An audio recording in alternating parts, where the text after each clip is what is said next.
Inicio del capítulo 2, libro Prepárese, sus auditorios merecen respeto, de Germán Díaz Sosa. Otro de los expertos entrevistados fue el doctor Gustavo Castro Caicedo. Gustavo Castro Caicedo, exdirector de Inravisión, escritor, presidente de RCN Radio, periodista y asesor de imagen, fue entrevistado sobre estos asuntos de hablar en público. Van sus aportes. ¿Cuándo un orador es bueno? Un orador es bueno cuando tiene carisma, cuando domina el tema que trata, cuando logra impactar transmitiendo sus mensajes con claridad, en forma coherente, demostrando claro manejo del auditorio sin permitir distracción. ¿Cuándo fracasa? Cuando no transmite su mensaje, no impacta. Es en esos momentos en los que es un fracaso, cuando no logra el interés del auditorio, cuando es monótono, cuando no es claro, cuando genera en el público el deseo de que acabe pronto su aburrido discurso. ¿Cuál ha sido el mejor orador que usted ha escuchado? Para mí, el mejor orador ha sido Horacio Serpa Uribe, por su capacidad de dominio del auditorio, su riqueza dialéctica, sus recursos de improvisación y el ordenado manejo de su voz. Pregunta para el doctor Gustavo Castro Caicedo. ¿Cuáles son las principales cualidades que debe tener un orador para impactar? Respuesta: la preparación del tema, la utilización de frases título que quedan en la memoria de quienes escuchan, el manejo de la voz, tanto en modulación y claridad, como en el énfasis de frases que quiera resaltar. Igualmente, el buen orador tiene la capacidad de síntesis e hilación del tema y no permite el aletargamiento del auditorio. Finalmente, el buen orador debe ser claro. ¿Cómo se siente cuando debe hablar de pie frente a un grupo? Para mí, lo ideal es hablar de pie, detrás de un buen atril y con los apoyos básicos, buena luz, buen micrófono, ojalá con un auditorio muy amplio. He tenido la suerte de dirigir auditorios hasta con 1,000 o 2,000 personas. Cuanto más amplio el grupo, tanto más motivado me siento. Me desagrada hablar sentado frente a una mesa, en una mesa de honor con otras personas, por ejemplo. Yo prefiero hacerlo de pie y separado de quienes conforman la mesa. He observado que el manejo de la voz es mejor estando parado que sentado. ¿A usted qué tipo de oradores, de conferencistas lo entusiasman, lo animan a escucharlos? Los que dominan el tema, utilizan un lenguaje universal y saben modular la voz. Los que capturan al auditorio, logran generar entusiasmo en el público y dejan un mensaje claro. Finalmente, me entusiasman los oradores que manejan acertadamente los micrófonos. Pregunta: ¿cuál es el peor defecto que puede tener un orador?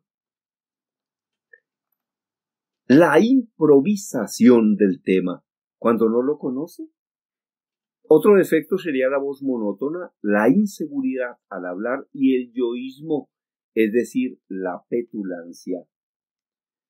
Muchas gracias por sus enseñanzas al doctor Gustavo Castro Caicedo. Vamos ahora con Jaime Arias, con el doctor Roberto Posada García Peña, D'Artagnan, y con el doctor Gustavo Adolfo Reyes Morris.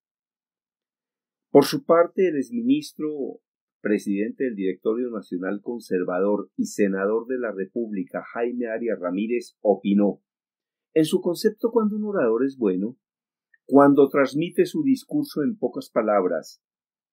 ¿Cuándo es un fracaso? Cuando nadie recuerda lo que dijo. ¿Cuál ha sido el mejor orador que usted ha escuchado y por qué lo considera el mejor? Alberto Lleras Camargo, por su sencillez y la elegancia de sus palabras.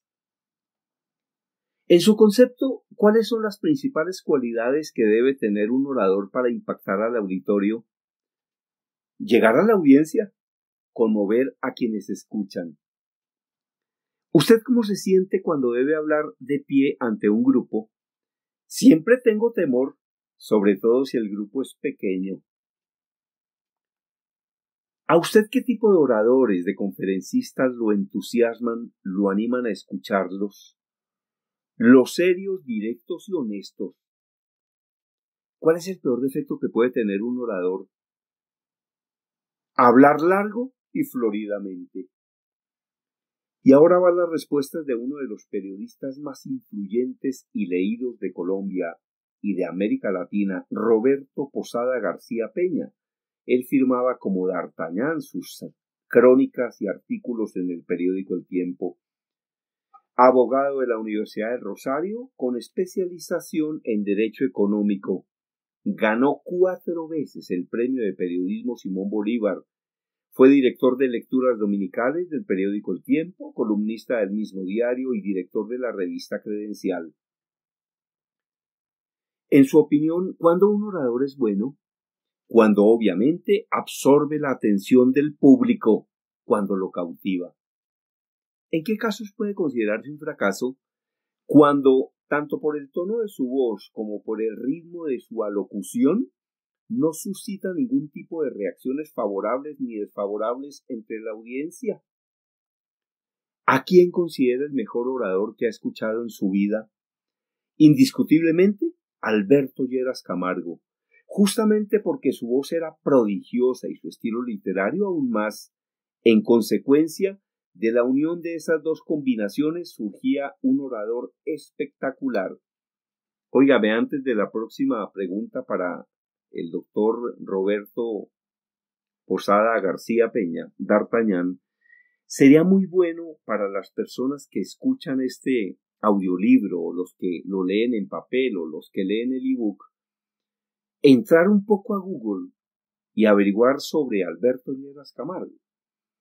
Y sobre todo buscar archivos de audio, porque varias personas entrevistadas en mis libros a lo largo de los últimos años lo mencionan como un orador sencillamente espectacular. Entonces sería muy bueno que usted lo escuchara, lo mismo que sería muy bueno que escuchara a otro conferencista que mencionan mucho, que es Jorge Eliezer Gaitán. Ahí les dejo la inquietud. Por favor, mencione virtudes que debe tener un orador para impactar. Aparte de la voz y la elegancia en el estilo de su intervención, debe poseer respetabilidad, pues es lo único que le otorga credibilidad. Óigame, yo sí voy a repetir esta respuesta porque me parece espectacular. Aparte de la voz y de la elegancia en el estilo de su intervención, debe poseer respetabilidad, pues es lo único que le otorga credibilidad. Entonces, si usted quiere tener credibilidad, debe tener respetabilidad. Yo recuerdo un conferencista que decía: cuida de tu imagen, que después tu imagen cuidará de ti. Continuamos con la entrevista. ¿Cómo se siente cuando debe hablar de pie ante un grupo? Horrible. Por eso escribo. Bueno, él se siente horrible, pero ha escuchado a muchísimas personas. Pregunta: ¿qué tipo de oradores, de conferencistas lo animan a escucharlos? Me encantan los oradores, no necesariamente de plaza pública, pero sí de foro político. Me encanta el estilo de Horacio Serpa Uribe. Me aburren los oradores de recinto cerrado y de ambiente académico. Hablamos igualmente con Gustavo Adolfo Reyes Morris, una de las personas que más sabe de comunicación organizacional en América Latina. Es periodista y posee una especialización en teoría psicoanalítica del comportamiento y la comunicación de la Universidad Católica de Bélgica. Estudió en la Universidad Javeriana sobre imagen corporativo. Es docente universitario y conferencista nacional e internacional. Entonces, le hicimos un reportaje porque además fue director general de la División de Programas en Administración del ICETEX. Este es el instituto que patrocina a los estudiantes que viajan a otros países o realizan posgrados o realizan especializaciones, personas que se quieren capacitar permanentemente. Todo eso lo financia, lo patrocina, lo auspicia el ICETEX. ¿En qué casos un orador es bueno? Cuando reúne una serie de elementos como el tono de la voz, los gestos, su apariencia, la construcción idiomática del discurso. Diría que todos estos elementos influyen para que sea un buen orador. ¿Es importante el tono de la voz? En los hombres la tendencia debe ser grave. Para las mujeres debe ser aguda. Debe tener muy en cuenta el escenario al que se dirija. Por ejemplo, ante la Academia de la Lengua, el público espera escuchar un discurso lleno de figuras literarias, de buenas expresiones. Pero si el orador está en una plaza de mercado y se adorna con expresiones sofisticadas literarias, puede parecer pretencioso y ofender a las personas que lo escuchan. En síntesis, el lenguaje debe ser muy acertado con el público. La voz tiene que ser manejada para causar una buena sensación. Un orador destacado, de otro lado, afecta las sensaciones, el intelecto y las emociones. Es el caso de Horacio Serpa Uribe, quien emplea un lenguaje populista como el mamola, impensable en un discurso grandilocuente. Sin embargo, entre el pueblo, esto cala muy bien. Se trata, como todos sabemos, de una de las expresiones de rechazo, y es así como rechaza el pueblo. Serpa se identificó con el pueblo. Es importante que lo que expresa el orador no deje duda. Para eso cuenta mucho la convicción del orador, quien debe estar seguro de lo que habla. Es supremamente importante que crea en lo que está diciendo. Cuando el orador no está seguro de lo que cree y de lo que habla, la gente lo siente, lo percibe y piensa que le están mintiendo. En consecuencia, el discurso pierde interés. Otro factor definitivo es la convicción, la vehemencia con la que profesa su discurso. El discurso debe ser muy consecuente con el público. Un orador no podría ir a una convención conservadora a hablar belleza sobre el Partido Liberal. Tiene que existir una identificación entre las ideas que han convocado a ese público y lo que expondrá el conferencista. Pregunta: ¿cuándo, doctor Reyes Morris, el orador fracasa? Respuesta: cuando no conoce el tema, cuando no hay una identificación con el público, cuando el público espera una cosa y él sale con otra, cuando el grupo espera que el expositor fije una posición frente a un tema y él sea totalmente ambiguo. Un orador, en muchos casos, es un ídolo que congrega masas y las personas se ven representadas en él. Las personas esperan que ese ídolo sea lo que ellos quieren que sea. ¿Cuál ha sido el mejor orador que usted ha escuchado y por qué lo considera el mejor? En Francia, cuando François Mitterrand era presidente, tuve la oportunidad de escucharlo a él. También a Valéry Giscard d'Estaing y a Georges Marchais, representante del Partido Comunista. Cada uno en su espacio era fabuloso. A Giscard d'Estaing se le notaba la elegancia, sus orígenes muy selectos dentro de la clase política. Por el contrario, a George, un obrero, pronunció un discurso tosco. Normalmente hablaba así. Era rudo, pero a sus discursos les colocaba mucha vehemencia. Sabía de la dialéctica, razón por la cual nunca soltaba una frase sin soportarla. Por su parte, François Mitterrand era un hombre mesurado, ponderado en su discurso. Cuando uno lo escuchaba, nunca encontraba error en su disertación. Sus frases eran muy bien estudiadas y su discurso cuidadosamente hilado. Fue muy interesante escuchar estos tres estilos. Pregunta: por favor, mencione cualidades que debe tener el conferenciante para conseguir que el grupo lo atienda. Respuesta. El discurso debe contener varios elementos para que sea efectivo. La voz es uno de ellos. También lo son la presentación personal, el lenguaje, la fuerza de las ideas, el lenguaje gestual, con el que afirmamos con el cuerpo lo que decimos con la voz. Con los gestos y las expresiones del cuerpo reafirmamos lo que decimos con la voz.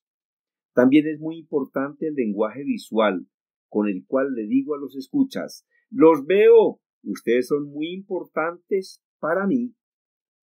Se refiere acá el doctor Reyes a el contacto visual, es decir, estar mirando permanentemente al auditorio. Asimismo, hay que cuidar el ritmo del discurso, valiéndose de ciertos elementos como levantar la voz y, si se tiene confianza, hacer un apunte humorístico, contar una anécdota, elementos esenciales para que el público esté siempre conectado. Es vital tener un mensaje que entregar. ¿Usted cómo se siente cuando va a hablar de pie ante un grupo por haber sido docente durante tantos años? Se han diluido muchas sensaciones que viví en mis comienzos. Hoy sé a lo que voy. A mi público lo observo para llevar un ritmo. Sé a ciencia cierta que uno debe estar preparado. No puede improvisar. Existen públicos muy exigentes y todos los auditorios merecen nuestro respeto y lo mejor de nosotros. Excelentes estas respuestas de el doctor Reyes Morris. Y continuamos con este libro, Prepárese, sus auditorios merecen respeto. Comunicar no es hablar, sino hacerse entender. Que su comunicación lleve a la acción, pero a la acción que usted necesita y que quiere. Los hechos que siguen son exagerados, pero son simpáticos. Y lo que sí demuestran es que muchas veces los mensajes se tergiversan de una manera asombrosa. En mi seminario, Así se habla en público, que he dictado hace 30 o 35 años, siempre digo que comunicar no es hablar, sino hacerse entender. Y que el mensaje no es lo que usted diga, sino lo que los otros entienden. A propósito de la tergiversación de los mensajes, vean esta simpática historia. Del general al coronel. Mañana habrá eclipse de sol a las 9, lo cual no ocurre todos los días. Haga salir a los hombres en traje de campaña al patio para que vean este raro fenómeno. Yo les daré instrucciones necesarias. En caso de lluvia, no podremos ver nada y entonces llevaremos a los hombres a los comedores. Del coronel al capitán, por orden del raro fenómeno del señor general, mañana habrá un eclipse de sol en traje de campaña. Según instrucciones del señor general, si llueve no se podrá ver nada en el patio y entonces el eclipse tendrá lugar en los comedores, cosa que no ocurre todos los días. Del capitán al teniente, por orden del señor coronel, mañana a las 9 en traje de campaña habrá un eclipse de sol en los comedores. El señor coronel dará órdenes si debe llover en el patio, lo cual no ocurre todos los días. Del teniente al sargento, mañana a las 9, mi coronel eclipsará el sol en el patio, como todos los días. Eso siempre que haga buen tiempo y no llueva en los comedores. Del sargento al cabo, mañana a eso de las 9, tendrá lugar el eclipse del coronel en traje de campaña por efectos del sol. Si llueve en los comedores, cosa que no ocurre todos los días, yo daré instrucciones necesarias en el patio. Y el comentario de los soldados la noche anterior. Parece que mañana a eso de las 9, no se sabe bien porque aquí nadie sabe nada, el sol en traje de campaña hará eclipsar al coronel. Lástima que eso no ocurra todos los días. Muy simpática esta historia. Buenos modales. Muchas veces los conferencistas son invitados a almorzar o a cenar en las jornadas de capacitación para las que son contratados. Y siempre el conferencista, el que habla en público, el que enseña, es observado de manera aguda y especial. Otra de nuestras entrevistadas es la persona que más sabe sobre el manejo de imagen en este país y una de las que más sabe en América Latina, la doctora Diana Neira. Aquí algunas de sus importantes enseñanzas. En cuanto a los modales en la mesa, estas son las reflexiones y recomendaciones de la doctora Diana Neira. Según dice el dicho, en la mesa y en el juego se conoce al caballero. Todos hemos tenido percances y pasado malos ratos por falta de conocimientos o por descuido o de otras personas en la mesa, por nuestro descuido o el de otras personas en la mesa. La forma como nos comportemos en estas situaciones es el termómetro que mide la educación y el nivel de cultura que poseemos. En este aspecto, ya todo ha sido reglamentado y establecido, así que no hay de qué preocuparse. Después de que hayamos asimilado lo que sigue a continuación, conoceremos el reglamento que rige los modales al beber y al comer, pero en el caso de que alguna vez no sepamos qué hacer, lo mejor es esperar a que los otros procedan e imitarlos. Como decimos, a donde fueres, haz lo que vieres. Si usted no sabe qué hacer en una mesa, espere a ver qué hacen los demás y usted los imita. Sobre este tema ya todo está clasificado y no se admiten modificaciones. Solamente hay dos estilos para usar los cubiertos, el americano y el continental o europeo. Podemos escoger el nuestro, pero una vez que lo hayamos adoptado, debemos continuar con él. No podemos comenzar comiendo a la americana y continuar a la europea, ni mezclar ambos estilos, cuya diferencia radica únicamente en la forma de emplear los cubiertos. De resto, las reglas son las mismas. Nunca nos inclinemos sobre el plato. Comemos con la cabeza derecha y el cuerpo erguido, sabiendo y subiendo el cubierto con el alimento hasta la boca. Sepa cómo se hace. Suba el cubierto con el alimento hacia la boca, en cambio de irse prácticamente de cabeza en el plato. Esto no es de buena educación ni de personas cultas. Lo único que movemos es la mano, conservando los brazos pegados al cuerpo cerca de la cintura sin apoyar los antebrazos o los codos sobre la mesa. Recogemos del plato la cantidad de alimento que cabe en el cubierto correspondiente, nunca porciones tan voluminosas que nos obliguen a abrir demasiado la boca para poder comerlas. Al tomarnos la sopa, llenamos la cuchara partiendo del centro del plato hacia nosotros, sin soplar ni sorber, apenas rozando el metal con los labios, no introduciendo la cuchara entera entre la boca. Cuando se pasa en sopera, nos servimos por el lado izquierdo.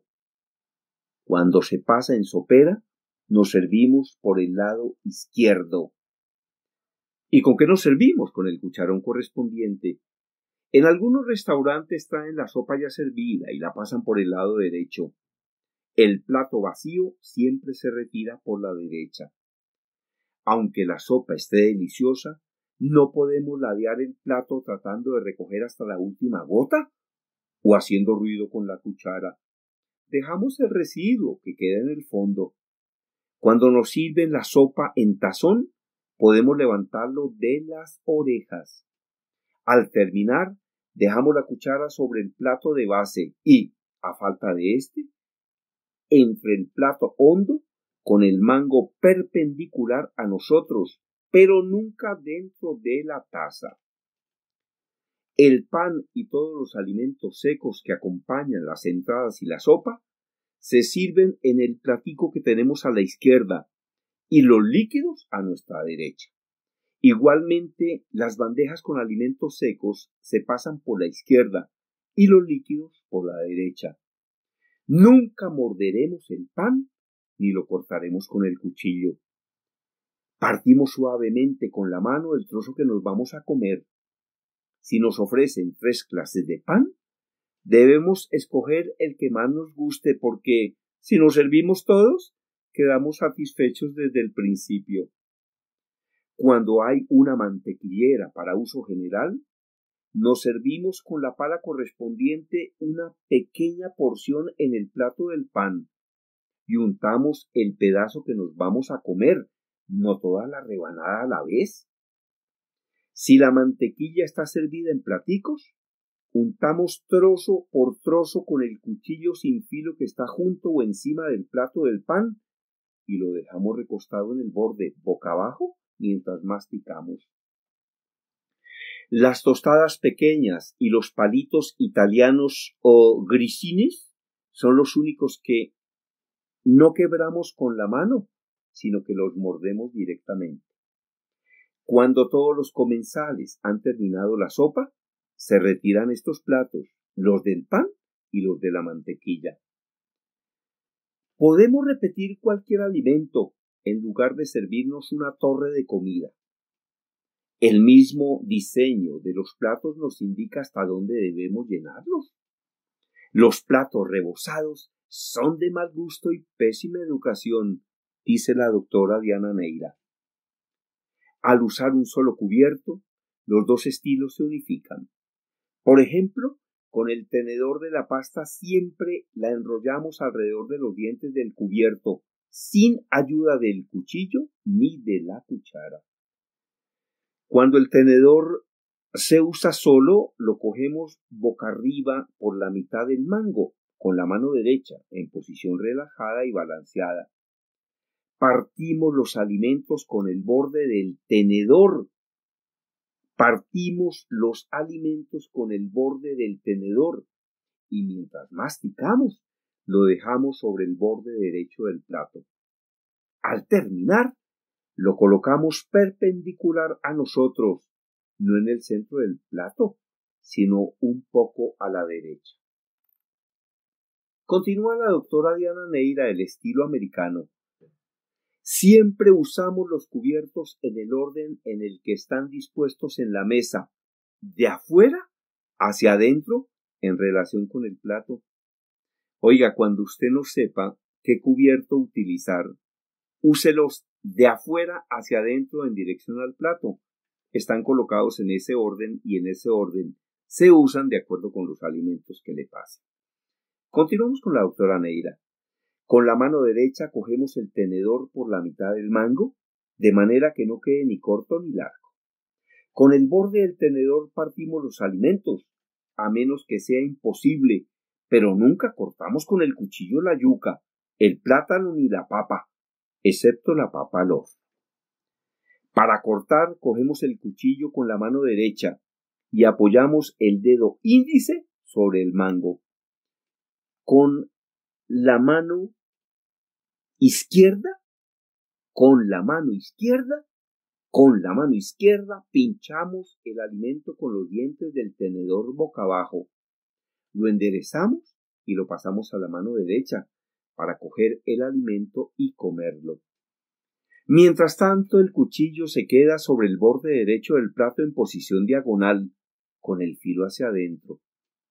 Mientras masticamos, ponemos el tenedor junto al cuchillo. Debemos repetir esta misma operación cada vez que vamos a cortar un bocado, nunca tajar todo de una vez. Al terminar, colocamos ambos cubiertos diagonales a nosotros, el cuchillo a la derecha con el filo hacia adentro y el tenedor a la izquierda boca abajo, si los cubiertos no son muy finos, o boca arriba si son de plata pesada.